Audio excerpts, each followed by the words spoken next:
Continuing with chapter 15, Moses led Israel onward from the Red Sea, and they went out into the wilderness of Shur, which I don't know how to pronounce anything. So if you ever learn to pronounce things differently, that's fine. I just say it the way that I know how to read it.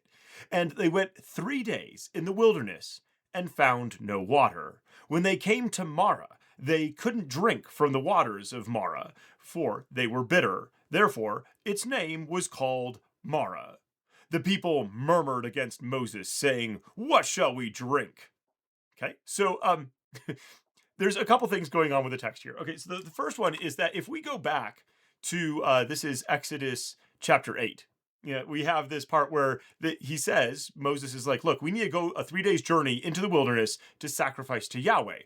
The whole point is that they're going to spend 3 days, they're going to go out 3 days, and then they're going to worship God. They're going to go do that through sacrifices and other things and a party and a meal and all that stuff. And here we are 3 days out, and what are we doing?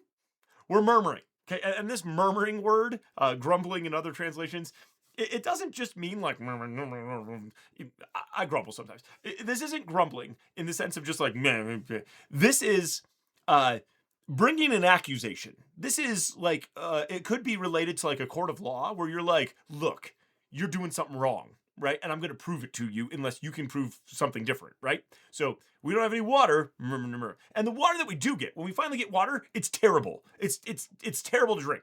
And I, of course, reading this as a kid, you're like, why don't they get it? You know, like why don't they understand this? Well, since being a child, I have been on hikes with my own children, and one time the whole group forgot to bring water. Like there were two of us that had remembered to bring water. And so we're about, halfway out and everybody's thirsty and we have like one thing of water. So like I give the water to the kids to drink because I'm not going to, steal the water from them even though I'm very thirsty. And then we're walking back in the hot sun and everybody's grumbling and complaining about how we don't have any water and they're so thirsty. I'm like, I am thirsty too. I got so mad. I was so angry.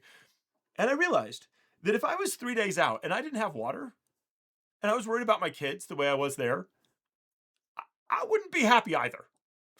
Okay? I think I would be grumbling as well. Like, come on, God, you did all of these miracles. You've done all of these incredible things to get us free. And then you just like don't give us water. You give us terrible water, gross water. What are you doing? Okay? So instead of worshiping, they're grumbling. Then he, this is Moses, cried out to Yahweh, and Yahweh showed him a tree, and he threw it into the waters, and the waters were made sweet. There he made a statute and an ordinance for them, and there he tested them. He said, if you will diligently listen to Yahweh your God's voice, and will do that which is right in his eyes, and will pay attention to his commandments, and keep all his statutes, I will put none of the diseases on which I have put on the Egyptians, for I am Yahweh who heals you. Okay, so he shows them some way to purify water by throwing a stick in it. Okay, and this sets off some alarms in your head about things, right? So here we are in 2 Kings. The men of the city said to Elisha, behold, please, the situation of this city is pleasant, as my lord sees, but the water is bad, and the land is barren. He said, bring me a new jar and put salt in it. And they brought it to him, and he went out to the spring of the waters, and he threw the salt into it and said, Yahweh says, I have healed these waters. There shall not be from there any more death or barren wasteland. So the waters were healed to this day, according to Elisha's word, which he spoke. So here he uses salt and he throws it in to heal the waters. Here we talk about Yahweh who heals you, and we have this bitter water, which actually might be like briny, so it might actually be salty. So there's actually like an inversion going on, like texturally, like I think that's pretty fun. But we have this purifying, healing of water, this briny water thing, and there are some scholars who are like, well, or people who say, look, there's these different plants and stuff that if you throw them in, they can actually take care of briny, salty, nasty water and desalinate it, which would be take out the salt. However, there's like apparently no actual like tests that no one's ever done it. It's just like this like myth, this idea that's out there. So this seems to be a magical thing that God is doing through miraculous powers, right? He is doing something that he is able to do. with this. It's not the stick, although that would probably be in the sympathetic magic system where like you do something to try and do a thing. It's definitely part of like the mythos of the era, right? So like, what's going on with that? Okay, so I am Yahweh who heals you. Okay. They came to Elim, where there were 12 springs of water and 70 palm trees. They encamped there by the waters. The whole point of the way that these verses are put together seems to be that God was testing them to see, hey, are you going to do what I say? Right? Are you going to do this? Because the water's right here. You just have to listen to me. There's good water right over here. You just have to listen and do what I say. I don't know. I think that's interesting. Okay. Oh, okay. Sorry. I did not put these in the right order. Sorry about that. Okay.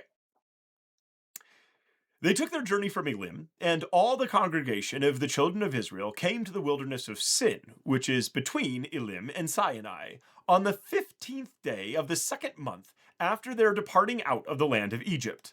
The whole congregation of the children of Israel murmured against Moses and against Aaron in the wilderness. And the children of Israel said, "We wish we had died by Yahweh's hand in the land of Egypt, when we sat by meat pots and we ate our fill of bread. But for you have brought us out into this wilderness to kill the whole assembly with hunger." Okay, so the first point was 3 days out. They were, complaining about water. And now it's like 45 days, right? It's the second month, 15 days in. So it's like 45 days since they left. And remember, they left with flocks and herds and all. How are they out of food already? Okay. They are worried about food. I can sympathize with this, but the point is, like, you guys should not be in this situation right now. This should not be you should not be in this situation. But here you are, grumbling, murmuring, ready to cause some problems because, God's not doing what you expect. He's not coming through in the way that you expect.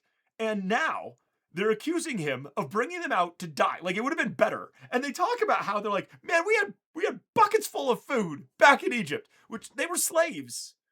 They're misremembering just how much food they had. Now, granted, more, food compared to no food, that's more, okay? But they probably had food. So that's the whole thing. But they're talking about how they had food, and they're like, look, we think that God is here to kill us. I mean, that's pretty intense, right? Like, that's a lot right there. Okay. Okay. Speaking of this, this is they're saying, look, there's no bread. There's no bread for us here. Okay. Actually, I'm going to pause on that. Sorry. Hang on. We'll get into that in a moment. Then Yahweh said to Moses, "Behold, I will rain bread from the sky for you, and the people shall go out and gather a day's portion every day, that I may test them, whether they will walk in my law or not. It shall come to pass on the 6th day that the people shall prepare that which they bring in, and it shall be twice as much as they gather daily." Moses and Aaron said to the children of Israel, "At evening you shall know that Yahweh has brought you out of the land of Egypt. In the morning you shall see Yahweh's glory, because he hears your murmurings against Yahweh. Who are we that you murmur against us?" Moses said, "Now Yahweh will give you meat to eat in the evening, and in the morning bread to satisfy you, because Yahweh hears your murmurings, which you murmur against him. And who are we? Your murmurings are not against us, but against Yahweh." Moses said to Aaron, "Tell all the congregation of the children of Israel, come close to Yahweh, for he has heard your murmurings." As Aaron spoke to the whole congregation of the children of Israel, they looked toward the wilderness, and behold, Yahweh's glory appeared in the cloud. Yahweh spoke to Moses, saying, "I have heard the murmurings of the children of Israel. Speak to them, saying, at evening you shall eat meat, and in the morning you shall be filled with bread. Then you will know that I am Yahweh your God." So first we're starting out, and they're saying, okay, look, we think that you're bringing us out here to kill us. And we wish that you had back in Egypt so we didn't have to get out here into the desert to experience this. And God's like, seriously? Okay? There's a pillar of cloud right here. Okay? We talked about, like, the storm god thing last time. Like, you can see it. I'm right here. And then he does, like, the woo, divine glory thing, like, super bright. Like, no, seriously, I'm right here. All right, but if you were listening to that tempting thing, right? Like he's testing them, right? That should bring like James 1, right? Let no man say when he is tempted, I am tempted by God. For God can't be tempted by evil, and he himself tempts no one. But each one is tempted when he is drawn away by his own lust and enticed. Then the lust, when it is conceived, bears sin. The sin, when it is fully grown, produces death. Okay. So here's the problem. This word tempt, like you could be like, oh well, test and tempt. Those aren't the same thing. Except that if you look in like the Greek translation, they are the same word. Like this is test and or tempt. Like it means the same thing in the text here. So like, okay, so what's going on with that? Well, generally people say one of two things. Well, they either say, okay, you look, the Bible's a bunch of incoherent mess. Or they're like, look, it's clear that God's not trying to get you to sin, right? He's not tempting you to sin. All of this testing is to see who you are. And we're just using the same word for this. A scholar would have to go in and say, okay, no, actually, there's a better word for the difference between testing and tempting. I don't know. I am not a scholar on this level at all. This didn't come up in any of my research. But it is very clear that God's not like, I want you to sin right now. It's definitely, he's being like, are you going to listen to me or not? Okay. And then on the other side, it's like, if you want to do something bad, it's not because God's like, hey, you want to do that bad thing? No, that's you. That's you doing that thing and saying, hey, I want to do something bad. Okay.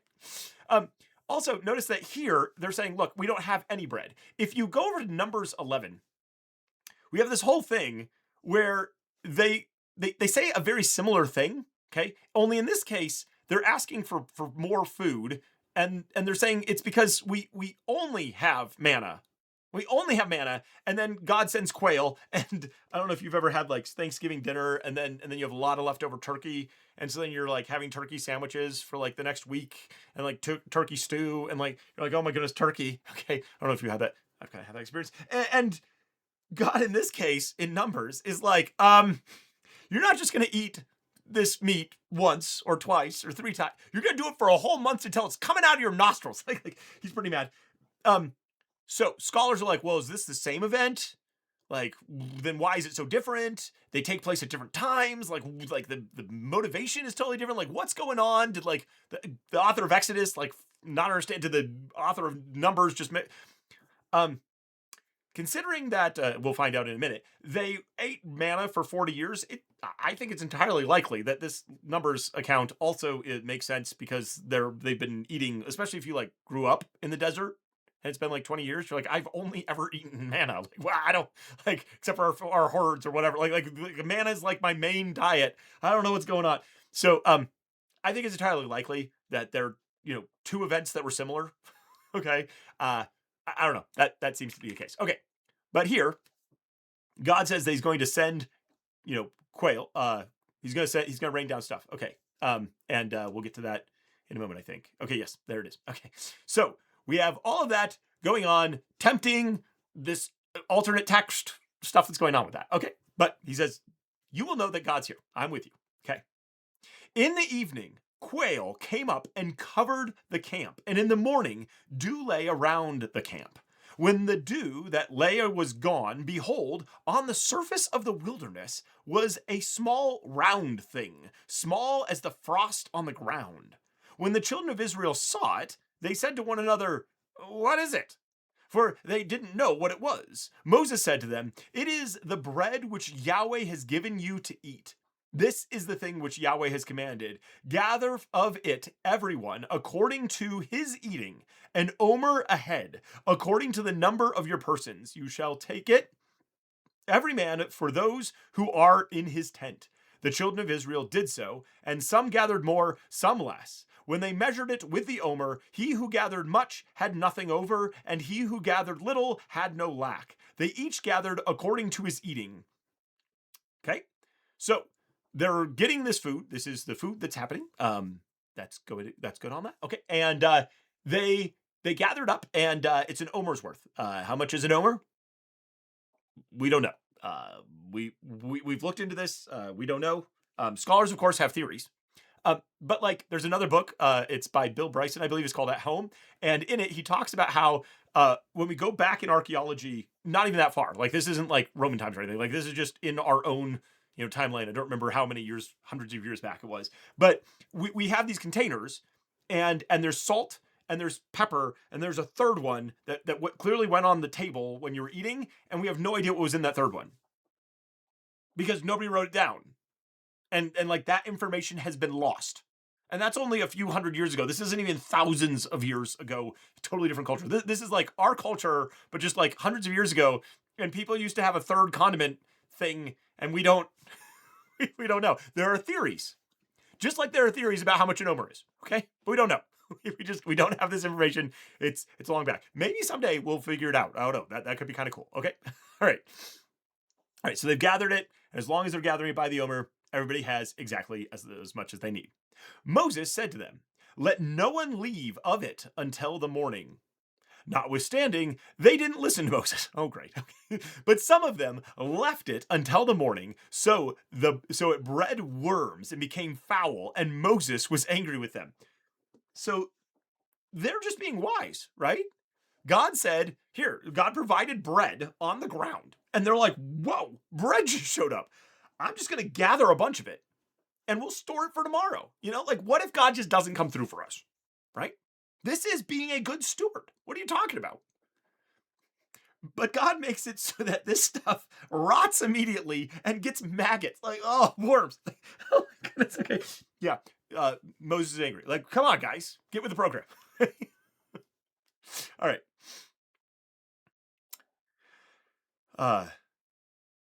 They gathered it morning by morning, everyone according to his eating. When the sun grew hot, it melted, which I don't know. I would be like, wow, this is scary because there goes my food. On the sixth day, they gathered twice as much bread, 2 omers for each one, and all the rulers of the congregation came and told Moses. He said to them, "This is what Yahweh has spoken. Tomorrow is a solemn rest, a holy Sabbath to Yahweh. Bake that which you want to bake, and boil that which you want to boil, and all that remains over lay up for yourselves to be kept until the morning."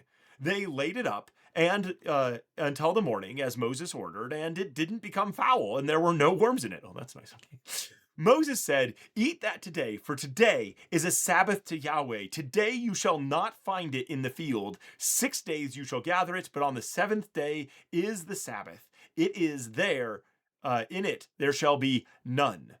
Okay, so we have this setup here where now people are gathering twice as much because of the 6th day, and it says the rulers came to Moses and told Moses. One commentator actually said, this seems to be like tattletales, like, Moses, don't you remember how you were mad last time? So that's possible, I guess. But also they're like, hey, we're doing it right? They're doing it right. Hey, pretty cool, they're gathering it. And this is to provide a Sabbath. This is a day of rest. This also sets up a thing that's coming later in the Old Testament where we actually have like Sabbath years where you plant your crops for 6 years and then you let your land lay fallow for a year. And the whole point is that on the 6th year, you're going to get twice as much. So you're going to have plenty to survive for that next year after that. And you just rest, you just chill out. Pretty good system, especially for people who were slaves. Like as a slave, you don't really get vacations, I don't think. Okay, so like this is a way of providing, and here we're having a weekly cycle to like get them used to this idea so that when God promises it later, hopefully they'll follow through on that. Just take a guess as to how that goes. Okay. All right, let's see how it goes right now. Okay. On the 7th day, some of the people went out to gather and they found none. Yahweh said to Moses, "How long do you," that's y'all, okay, "how long do y'all refuse to keep my commandments and my laws? Behold, because Yahweh has given you the Sabbath, therefore he gives you on the 6th day the bread of 2 days. Everyone stay in his place. Let no one go out of his place on the 7th day."